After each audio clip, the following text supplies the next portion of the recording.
coming here. I'm sure he doesn't need any introduction, but I just want to say it's good to be back. But more importantly, the president wanted to get here as soon as, one, it wasn't a distraction and drain resources, so we're glad that the governor assured us of that and invited us down. But the president has been chomping at the bit to really make sure that recovery is going well and to make sure that he can see hands-on. But you don't need to hear from me. With that, I'll turn it over to the president. Well, look, folks, this storm has been incredible, not only here, but all the way up the East Coast. I've been spending time in talking with the governor a lot, but in the meantime, also with governors of my state of Delaware and Pennsylvania, New Jersey, and New York, where there are more deaths than you have here. I hope that doesn't change in terms of the number of lost lives. And I had a daughter who went to Tulane, and she's runs a Boys and Girls Club operation, and she called me and said, "Dad, when you going? What are you spending time talking to the governor of New York? Why aren't you not in Louisiana?" So you all got to write a note for me that I'm down. All right. Look, Cedric and the FEMA administrator, we came because we want to hear directly from you all what the specific problems you're dealing with. We've been working with you on key areas that deliver more than 6.7 million meals and 6.1 million liters of water, but sometimes what we deliver and what is needed aren't all the same thing. And we're frustrated. I know you got to be frustrated about the restoration of power, and I understand the two gentlemen who run those two operations are working like hell. I think you got about 25,000 linemen from around the country here. A couple have already given their life trying to get things going, and so we're working 24/7 with the energy companies. I think they'd acknowledge that to get the system up and moving. And we also deployed even more federal resources, including hundreds of generators to restore power, and faster than we were able to do in Katrina. It's dangerous work, as I said, and I want to thank those 25,000 linemen from 32 different states. They've responded in a big time. We're also working with the phone companies, so you can, I think the worst thing in the world, having been there in a different circumstance, wanting to, knowing things are terrible outside where you're standing and wondering how your son, daughter, mother, father, uncle, aunt, how they're doing, and not being able to get connected to them. And so we're moving as fast as we can to be able to provide access regardless who your provider was. If your provider's system went down, you'd be able to use any provider that's on there, just getting online. So I hope that's picking up around the state as well. I'd like to hear more about that. And we're moving as fast as we can to keep gas flowing to the pumps. I've authorized going into the Strategic Petroleum Reserve, but I know still, there's work to do in this area, and we've instructed my team to have all hands on deck to make sure that happens, that we have and we're going to make this up instead of us going to Exxon, kind of get back out there, and we're going to be able to work that through. And to date, we've also provided $100 million in direct assistance directly to folks in Louisiana, with that $500 going into their bank accounts so that they can deal immediately with emergencies. And I'd love to hear from you if you've heard anything, feedback from your constituents about that at all, because sometimes it's just that what you need that moment, and it can make a difference. And we also know there's a heck of a lot more work to do, and that's why we're here today. And my message today is, I think what we're all seeing, and I'm getting the same response from my Republican friends here that are in the Congress. There's nothing political about this. It's just simply about saving lives and getting people back up and running. And we're in this together, and so we're not going to leave any community behind, rural, city, coastal, inland, and I promise we're going to have your backs till this gets done. And so I'm mainly here to listen, to see what's on your mind, and be able to ask a few questions. And the really hard questions I can't answer, I'll turn to Cedric or the director. But as you probably know about me, I'll have an opinion. At any rate, so thank you. I'll turn it back to you, Cedric, and let's see what we can do here. Well, thank you, Mr. President. We'll turn it over to the governor who's leading the statewide recovery, Governor Edwards. Thank you, Cedric, and welcome back home. Mr. President, we appreciate you being in Louisiana today, and thank you for accepting the invitation. And I want you to know that on Tuesday of this week, Administrator Criswell and I were in this very room because she had already come down, and it makes a difference to be on the ground, to meet with people, and to actually see the damage. So we appreciate you being here. And I appreciate the pre-landfall declaration you signed very quickly when I requested it, and then when I requested the major disaster declaration, you signed that as well. And doing things timely is really important. So we were able to assemble the largest urban search and rescue team in advance of landfall in the history of our country. And it was tremendously helpful.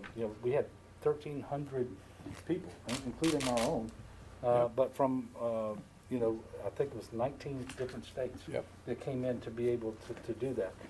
And it's been a tremendously devastating storm. We're going to be a long time recovering. The initial part is about getting people's lives right side up, saving lives and that sort of thing. And then the recovery is going to be, it's going to go on for quite some time. And so we know that you're here with us today, but you're going to be with us for the long haul as well. I did want to point out that the immediate impacts of the storm, we were up to 9 confirmed deaths related to the storm, but there were 2. And so we're very tragic anytime you lose life, but largely that was a big success story. Secondly, the investments that the federal government made in the levee system around New Orleans were just so helpful. There wasn't a levee anywhere in Louisiana, state or federal, that failed. We had a few of the minor levees that overtopped, and if your home got water because of that, it's not minor, it's serious. But we're talking about very low numbers compared to what would have happened. So investing in infrastructure, in resiliency, and making sure that we do things better and smarter, it does pay off, because this would be a much more expensive storm to recover from had we not already made those investments. And so we welcome you. We thank you for being here. Can I say one thing, please? Well, hell, once you represent a district, you never stop representing it, you know what I mean? That's true. But, one of the things I hope you keep an eye on is, everybody to keep an eye on, is that, I got kind of, not beat up, but I criticized for my talking when I was running for office. We got to build back better. Things have changed so drastically in terms of the environment. We've already crossed certain thresholds. We can't build back a road, a highway, a bridge, or anything to what it was before. You got to build back to what it is now, what's needed now. And I know the head of the energy companies understand this really well. We have a significant piece of legislation, both the infrastructure bill and a budget thing, a reconciliation bill, that calls for significant investment in being able to deal with what is about to come. In other words, for example, when you guys are putting back up those high tension wires again, and that's working, you're not going to put up the same exact system. You're going to have to build it better, and it's resiliency.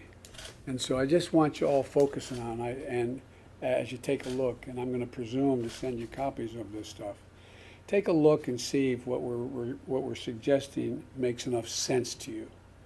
Not whether it's enough money or not, or too much. It doesn't make sense. Does it make sense? For example, coming in, seeing all the poles down. Well, when we build back better, we know if it's underground, it costs a hell of a lot more money, but guess what? It saves a hell of a lot more money long term. We know that the kind of stuff that goes across, even you saw the high tension stuff going down across the Mississippi, like it did once in the Delaware River, which is a hell of a lot wider than the Mississippi River.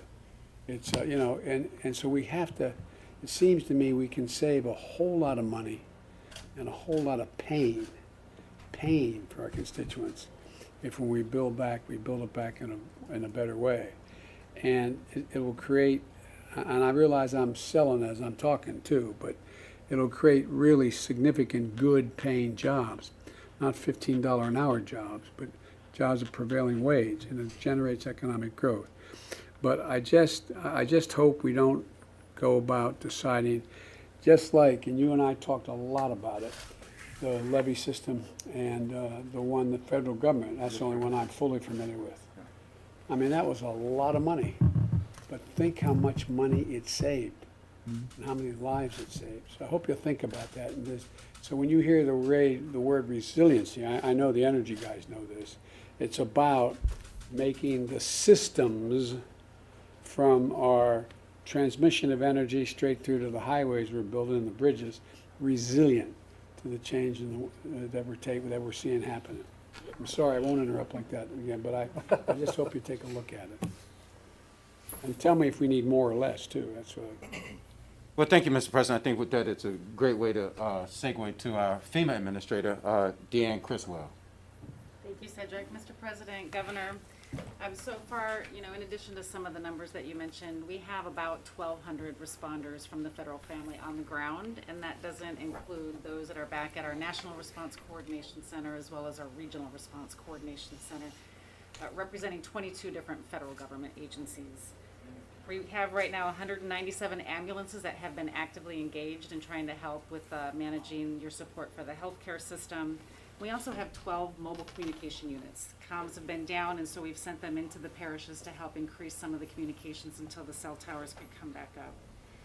I'd also like to mention that we did just turn on the Transitional Sheltering Assistance Program. The governor asked for that, I think yesterday, maybe the day before, which means now individuals that are displaced can stay in a hotel for a short term while we're looking at what their long-term lodging situations. And so if they haven't registered, if the people in your communities have not registered yet, they should register for assistance. Those that have registered, we will reach out to them automatically.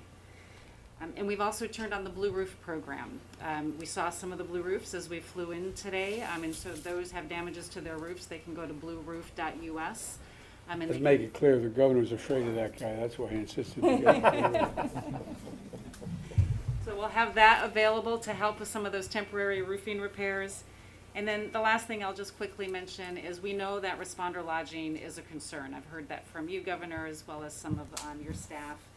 We are moving responder lodging into the areas. We have 200 beds that are already set up here in New Orleans at the airport. We have 300 more en route to Morgan City.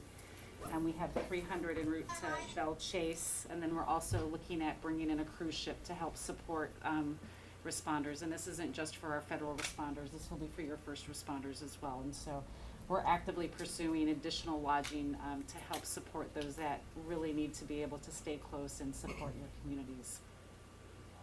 And this is just the beginning. We're going to be here until your recovery is Not going away.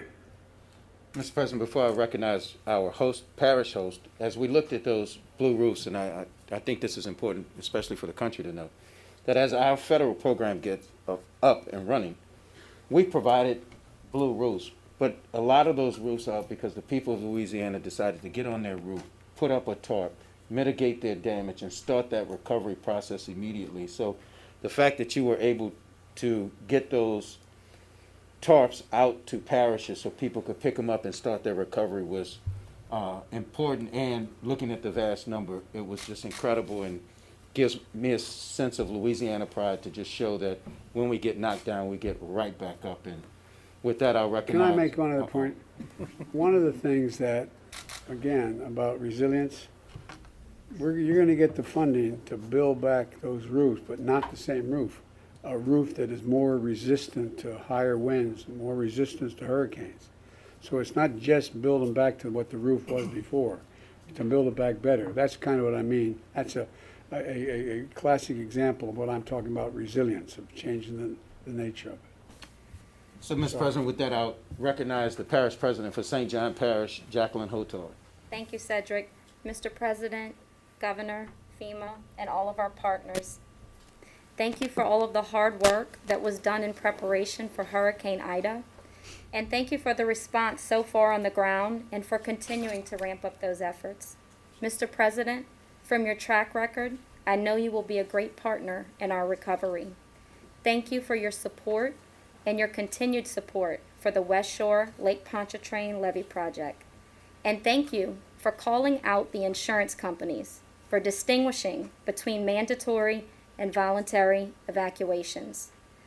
Mr. President, our immediate needs are power, water, communications, and financial assistance for those who can't return home and are forced to stay somewhere else during the recovery.